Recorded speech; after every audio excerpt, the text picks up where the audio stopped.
You're listening to The Higher Ed Marketer, a podcast geared towards marketing professionals in higher education. This show will tackle all sorts of questions related to student recruitment, donor relations, marketing trends, new technologies, and so much more. If you're looking for conversations centered around where the industry is going, this podcast is for you. Let's get into the show.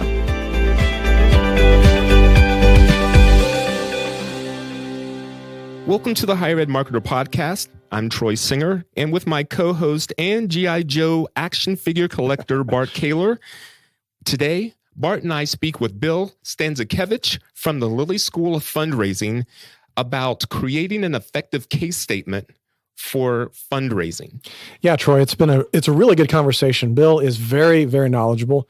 He teaches at the IU School of Philanthropy here in Indianapolis, and he does a great job of outlining, the case for support. And a lot of times we as marketers are going to be asked by the advancement department to help them with, whether it's a capital campaign, whether it's, year-end fundraising or just ongoing fundraising.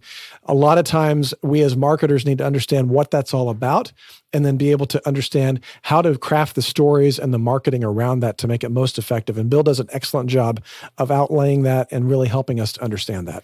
And you and I happen to know that Bill also has a background in radio. That comes out in his voice. It comes out in his energy and the delivery. And this will be 20 very fast and enjoyable minutes, and also, most importantly, very informative. Yes. So let's check in on our conversation with Bill. It is our pleasure and honor to welcome Bill Stanczykiewicz to the Higher Ed Marketer Podcast. He serves as the Senior Assistant Dean for External Relations, Clinical Associate Professor, and Director of the Fundraising School. Bill, thank you for coming on the podcast. We're excited to talk to you about fundraising and best practices and some of the things that you teach at the Lilly School of Philanthropy. Yeah, Troy, thanks for having me on. If you would, give us a little bit about yourself and the school. Well, the Fundraising School has been around since 1974, invented by Henry and Dottie Rosso when they foresaw the coming growth of the nonprofit sector. Back then, the sector was still growing in many ways. The profession of fundraising was in its early stages. A lot of times what a nonprofit would do is kind of bring somebody in to fundraise, and when the campaign was over, send them on their way. Nonprofits more and more were hiring full-time fundraising staff. And so Hank and Dottie decided to formalize the profession by creating this school with evidence-based principles and techniques of fundraising. So we train all over the world.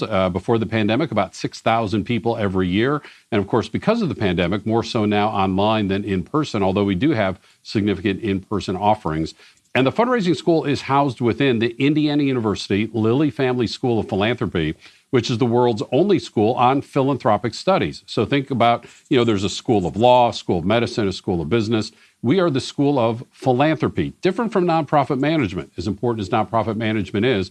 Instead, philanthropy is part of the human condition. It's who we are as people. It's part of our behavior and lifestyle in the ways we express our generosity to each other and in our communities. And so we have bachelor, master, and doctoral degrees in the School of Philanthropy. We also have a robust research team that's continually discovering new knowledge about philanthropic behavior, including charitable giving.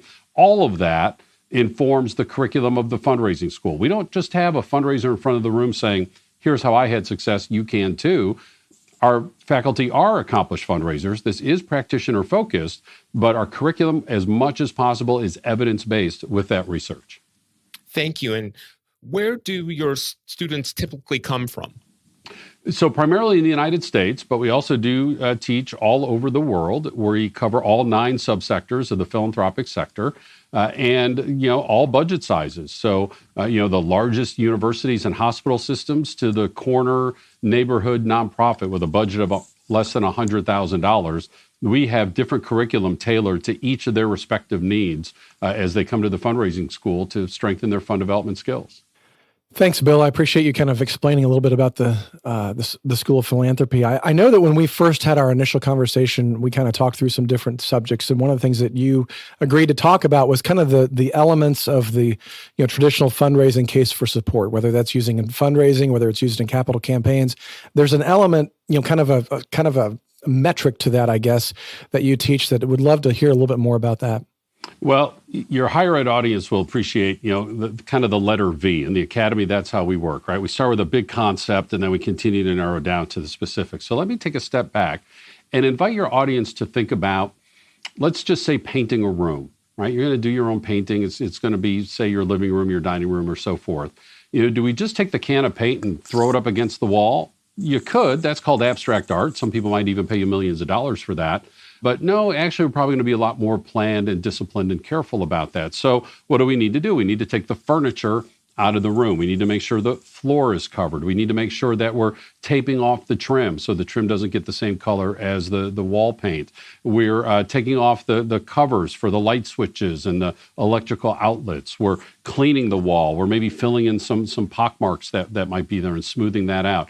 Maybe there's an oil stain, so we have to prime that part of the wall. All of these things need to happen before we can paint the room. And then, by the way, now we need to go to the store and you say, well, we're going to paint the room blue. And the woman at the hardware store shows you literally 300 shades of blue. Right. And different, gloss finishes and all of that. Now you got to choose one of those. A lot of planning, a lot of thinking, a lot of strategy.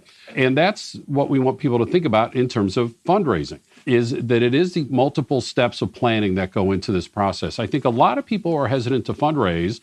They think, well, I just can't go up to people randomly and ask them for money. Good, because we're not asking you to do that. Instead, there's a lot of planning that needs to go into this process. And that planning is a 14-step process called the fundraising cycle. And in the fundraising cycle, we have things like getting an initial idea of who could possibly fund us amongst individuals, foundations, and corporations. Some initial ideas about our needs based on our program costs and other forms of revenue.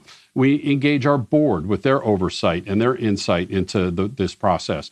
Then we get more specific about our needs and finalize those, and more specific about categories of fundraising opportunities. Again, individuals, foundations, and corporations. Then we name names of individuals, name names of foundations and corporations, kind of give an estimate of a range we could fundraise from them in the next coming year, for what reason, attached to which program or service, or unrestricted. And knitting that all together is called the fundraising plan. Now, before we move forward, we need to make sure our marketing materials are aligned. Do we have a theme? Do we have a logo? Are there going to be handouts? What about social media and the website? Are we going to buy these ads that break into streaming services now, right? Whether it be Spotify or YouTube TV or whatever people are watching from. We got all that planned out. Then we're still not done. We need the board's approval. And only then can we go make the ask, which is stage 13 of this 14-stage process. Yeah. The 14th step being stewardship, that we're maintaining relationship with those donors and funders in ways that don't continually ask them for more money, but just treating them with human dignity, honoring them for their gift, maintaining that relationship over time. So that's the 14-step fundraising cycle. The very first step is your fundraising case for support. This is what sets you apart. This is your most unique aspect, most strongest description of why you are distinct. There are, in the United States alone, about 1.5 million nonprofits, and that doesn't even include all of the religious congregations. If we included them, the number's about 2 million. And donors are receiving requests from multiple nonprofits every single year. How do you set yourself apart? With the fundraising case for support. So Bart and Troy, it's a very specific tool that without that, you're not going to be able to distinguish yourself and make your fundraising case when the time comes to talk to the donor. Thank you, Bill. And if we can, we'd like to break down the fundraising case of support. I believe there are 5 elements. And the first element is, what is your compelling idea, or what is your big compelling idea, correct? Yeah, when we think about the corporate sector, I think just about everybody has flown Southwest Airlines, right? And even back in the day, those of us who have been around for a while, remember that when the other airlines had their flight attendants in really fancy uniforms and were serving us like chicken and steak dinners and things like that, the Southwest flight attendants were in their cargo shorts and their golf shirts, making jokes as they tossed their bags of peanuts across the airplane. But the one thing is that Southwest was always very customer friendly and highly affordable. What's their big compelling idea that has led them to win, the Customer Satisfaction Award, decades in a row? And the big compelling idea at Southwest Airlines is giving people of all incomes the freedom to fly. That's the big compelling idea. And every decision they make falls within that big compelling idea. What is your big compelling idea at your university, at your college, at your department or your division within your college, at your research institute, at your athletic department, in your music program? What is your big compelling idea? Because donors are interested in those big ideas. One of the key reasons that people give is impact, results, making a difference. And what are you asking me to make a difference in? And it's that big compelling idea. So a good place to look is the organization's strategic plan. What is your vision statement? And what are your value declarations? These should be, just very high-minded, big concepts, inspiring words and phrases that move us towards that cause of why the school exists. And it's that big compelling idea that's going to define everybody else and really grab the donor's attention up front as to why they could be interested in your school. That's great. And I know that as we kind of go into that, because I've worked on some case statements before too, and many times it's, in collaboration, or we get the big idea and we get these other elements and put them in, in a marketing speak and things like that. But I guess the second one is kind of then starting to understand what the problem is you're trying to solve. Is that correct? Yeah, there are a couple different ways to look at this. Either you have a specific problem you're trying to solve. So I'm on the board of our local food bank, and we're trying to solve food insecurity, right? And so then we would describe food insecurity in the region that we serve, use data, how that compares to other regions, how many people are being served, the repercussions if they're not served, the positive consequences if they are. All of these things, we're describing the problem. But we can also put this in a positive term, and that is describe the opportunity you're trying to fulfill. And so especially in higher ed, are we starting, a new program, a new research institute, a new line of research, a new faculty chair, a new degree program? Those are all opportunities. Or just overall, the relative advantage of who we are as a school, that, I might be a small liberal arts campus, but I also have this strong science college that maybe distinguishes me from other small liberal arts schools. That's going to be an opportunity to fulfill for some donors. So again, it's either a problem to solve, an opportunity to fulfill. It's tied into that big compelling idea, and we're being as specific as we can with data, with research reports and study findings, perhaps with a testimonial of somebody who has used our program, or the typical person who would use our program if we're getting started. A way to understand the real why of what we're doing, tied into that big compelling idea of how we're going to make the world a better place. So after that problem is identified and the case is made, then the next step is offering the solution or explaining the solution.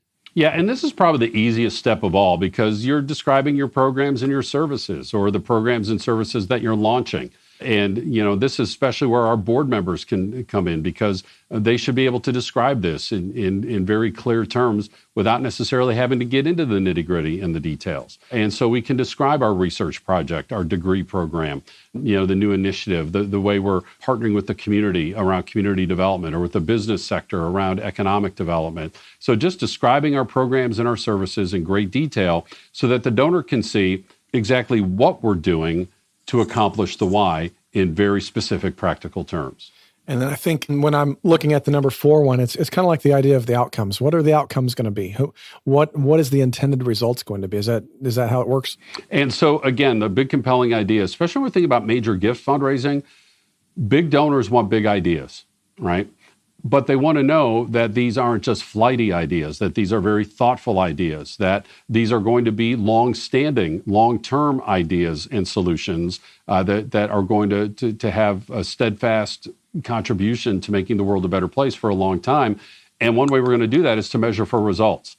And so we're going to be able to describe to our donors, because of this program, this is going to happen. We anticipate this is going to happen, and why. Or if the program has been in existence, here are our program data, not just our outputs, the number of students who graduate, but our outcomes. What are our alumni doing these days? What type of work are they doing? What type of impact are they having? And yes, what type of salary are they drawing, and being able to care for themselves as well. So we're going to be able to measure all of these things and make that part of our description to the donor, because again, one of the top reasons that people donate is they want to fund impact. They want to be able to make a difference. You can also, some of those results can be testimonials from people served by the program, or people providing the service, say a faculty member who's leading a research division or a particular line of instruction at the school. So big compelling idea. What is the problem we're trying to solve, or the opportunity we're trying to fulfill? Describe how with our programs and our services, And then what results do we anticipate, or are we enjoying, or can we magnify and multiply because of charitable support from the donor? And then finally, it's very apparent of why should the donor care, making that emotional impact and making sure how you communicate that is relevant to the donor, make sure it's tailored to the donor. And that's exactly right. We're now customizing all this information for this particular individual or foundation or business sector funder as well. And so instead of me going to the department store to just buy a suit off the rack, now I'm going to a tailor to customize a suit specifically for me. That's this stage of the fundraising case for support.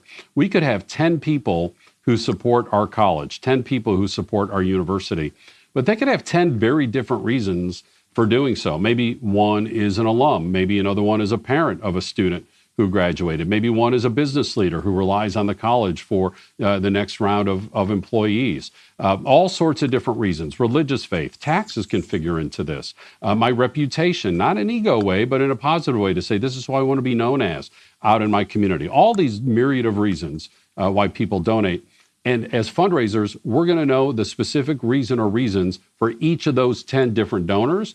And that's how we're going to tailor this fundraising case for support so that it's not a one-size-fits-all. The first 4 aspects are, but in this 5th one, we're now translating it to this particular donor's strongest interests with their philanthropic values and their philanthropic motivations.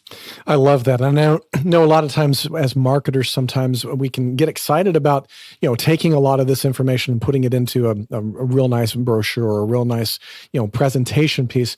But I think one of the things that we forget, even as we're copywriting and doing other things, is that we've got to focus on, like that last part you talked about, the tailored aspect of who the donor is, remembering that the donor really wants to be able to, they in a way, there's this idea that the hero of the story, that they want to be able to steward, they want to be able to serve, and they're not looking for just being asked. They want to be able to be a part of what's going on. And so I think sometimes, and correct me if I'm wrong, Bill, but sometimes we need to make sure that the way that we are crafting the message, the way that we are connecting the donor with our opportunities for them to join us in stewardship has more to do with, tailoring it toward them rather than just giving them a laundry list of, Santa Claus, here's what I want for Christmas. And this is where our marketing colleagues are essential to fundraising and the fundraising case for support.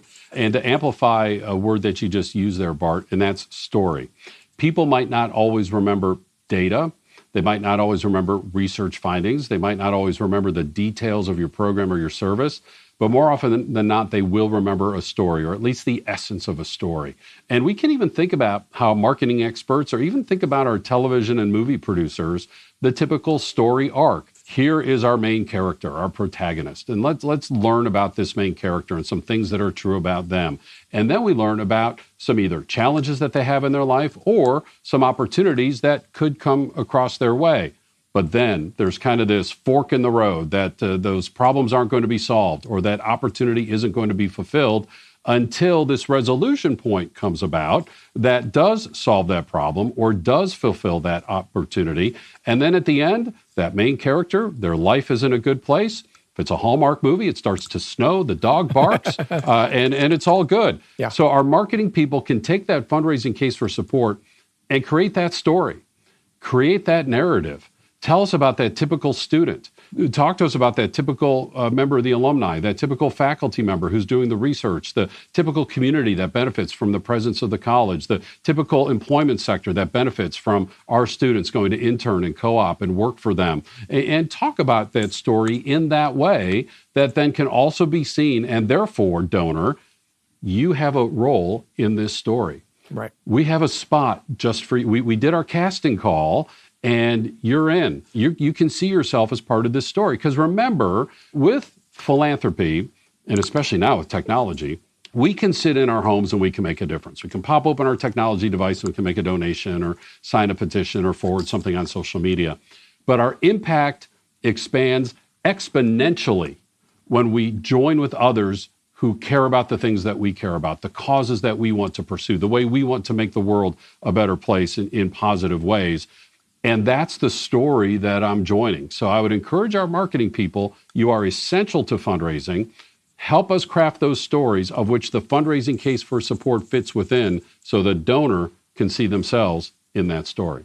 That's great. That's great. Bill, what are some of the other elements or topics that should be considered when approaching a major gift marketing or communication initiative? I think, we certainly want to think about all the leading edge ideas, like, how do we now get those ads that are tailored to each individual listener and viewer on our streaming devices? I'm tuned in to my Sirius XM channel, listening to my favorite sports talk show. I reside in Indiana, but at the moment I'm in Illinois. This is a true story. And suddenly the host takes a commercial break, and I'm hearing a radio ad on satellite radio for a nonprofit back in Indiana. Why? Because somehow, my technology device is registered in Indiana, and they found out, well, just go find the Indiana people and, plug in this spot into the satellite show. We've seen that for those of you who've cut the cord and stream, Hulu, YouTube TV, and so forth. Suddenly I'm getting a TV ad. I'm watching my ball game, and it's our local community college in Indiana. Like, how did that happen, right? So all the sophisticated, cutting edge things that are happening. At the same time, let's not leave out kind of the old school, right? To make sure that we're still in the local media, whether it's the newspaper, even if it's not on paper anymore and it's on the tablet, the local radio, the local television, the local billboards, that those are still important. And I'll give you an example. Again, I'm on the board of my regional food bank here. And the New York Times comes a-calling and interviews two of our staff members about how the supply chain problems in our economy are actually affecting the provision of food, especially for marginalized communities. Exactly the people we're solving at our food bank. Those two people, part of a New York Times story. One of the national news networks picks up on it, MSNBC, and interviews our CEO on one of their Sunday morning programs. Nice 10-minute interview, and the CEO did a great job. And about a week or two later, unsolicited, comes this $20,000 donation from a resident in the state of New York, we're in Indiana, who said, hey, I saw the TV interview. You guys are doing great work. I love how you're overcoming these economic challenges that all of us are facing. Here's $20,000. Now, that doesn't always happen. That's not always the guarantee. But it was traditional media that helped us get the story out, right, in addition to all the cutting edge things that your firm is providing important leadership on. It's a both and. So again, help us find those themes. Help us find those delivery methods. Different people, different demographics, different age groups are going to find information in different ways. Who's your key audience? Where do they consume information?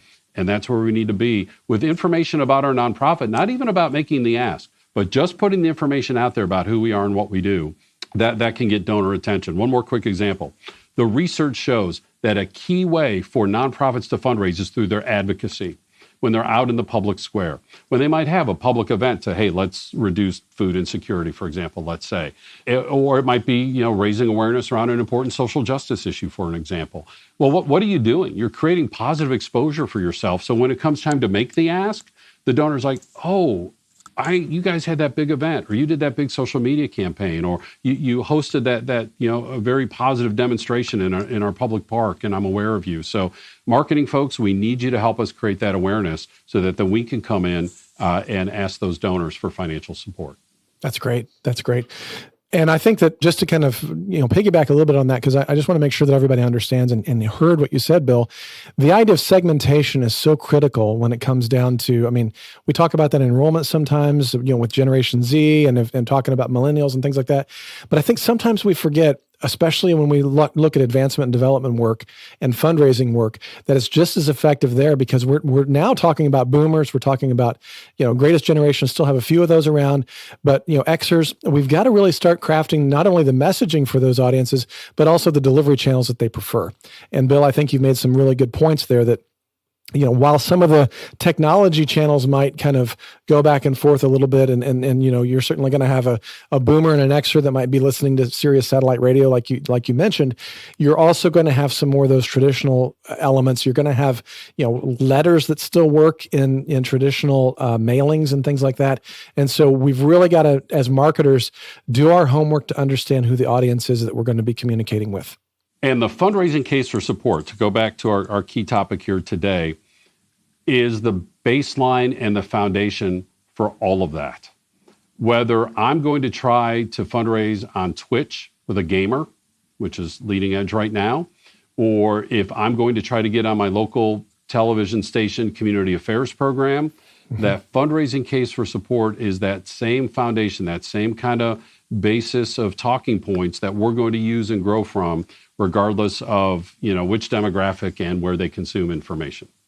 As we approach our time limit, would like to know if there was either a point that we didn't get to that you would like to leave us with, or maybe a quick tip for fundraisers out there that have really benefited from our conversation.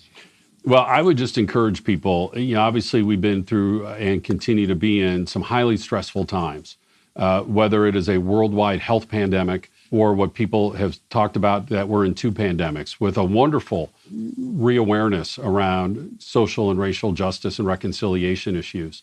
And the challenges or stresses that sometimes folks can feel can make people hesitant to fundraise. And I would just tell you from our school, our data, not opinions, but our data show this is a great time to fundraise. People are responding. And it's not to say that there isn't a lot of economic distress. There is, and there will continue to be. But there are still a significant number of folks who were able to keep their jobs, were able to stay healthy or relatively healthy, and see the needs that are around and have been magnified by these twin pandemics. And as fundraisers, we need not hesitate to still be out there asking. Remember, at the end of the day, philanthropy is a message of hope. We have the audacity to believe that we can make the world a better place. And when you're bringing your message to your donor, even over Zoom or Teams or whatever format that you might be using electronically, they are watching the news and seeing these health challenges and economic challenges and social concerns that are being brought to the forefront. And you're coming to them with a message of hope. We see that in the data. Folks are still responding. 2020 was a record year for charitable giving, even though we intentionally slammed the brakes on the world economy. It was a record year for charitable giving. We see those trends continue. Develop your strong case for support that doesn't allow you to compete with the other nonprofits. No, we're not in competition. That's a scarcity mentality. It allows you to set yourself apart and meet each donor at their area of specific philanthropic value and motivation. I'm sure there are many people that you've inspired today. For anyone that would like to either contact you or like more information about the school, what would be the best way for them to get that information or to connect with you or the school? Yeah, a couple ways. So my Twitter account, @_BillStan, I only tweet about fundraising and leadership, and somebody could DM me there. Our school's website is philanthropy.iupui.edu, philanthropy.iupui.edu/the Fundraising School. And even easier than that, the Fundraising School app, wherever you get your apps, our app is free. And with a couple taps of your thumb, you can get the information that you need from the Fundraising School at the Indiana University Lilly Family School of Philanthropy. Bill, thank you very much for such an inspiring message. I've learned a lot, and I'm sure others will as they take in this episode. Bart, do you have any parting words that you would like to share? Yeah, I just want to highlight a few things that Bill said, and I would encourage everyone to go back and kind of re-listen to some of the elements of the case statement. I think there was just so much really good information here, but just that idea that the case statement is really what's going to set you apart, and it's going to be kind of what that drumbeat is, or as another one of our guests, another Hoosier IU person was Eleanor Bierman, had talked about the idea of a North Star, marketing North Star, or that case statement is going to be the North Star for all of the efforts that you're going to be putting into your fundraising. And so keep that in mind as you, as a marketer, are helping to create that through the stories, through the ways that you're developing that out. And then also keep in mind that as you are being asked as a marketer to help with advancement, to help get the case for support out there, to help with the different needs that come up in advancement and development, make sure that you're really paying attention to the segmentation of who you are talking to. Make sure that you understand who is it that they're getting ready to go in front of. Are they going in front of a major donor? Or are they going in front of a foundation, a business, so that you can craft the messaging and help them create those stories and those elements very well. So thank you, Bill, for the time today.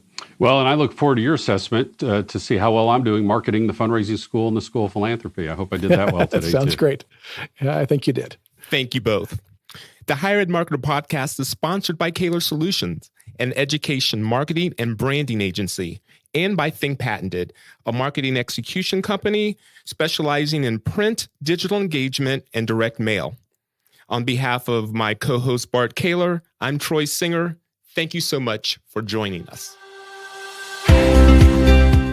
You've been listening to The Higher Ed Marketer. To ensure that you never miss an episode, subscribe to the show in your favorite podcast player. If you're listening with Apple Podcasts, we'd love for you to leave a quick rating of the show. Simply tap the number of stars you think the podcast deserves. Until next time.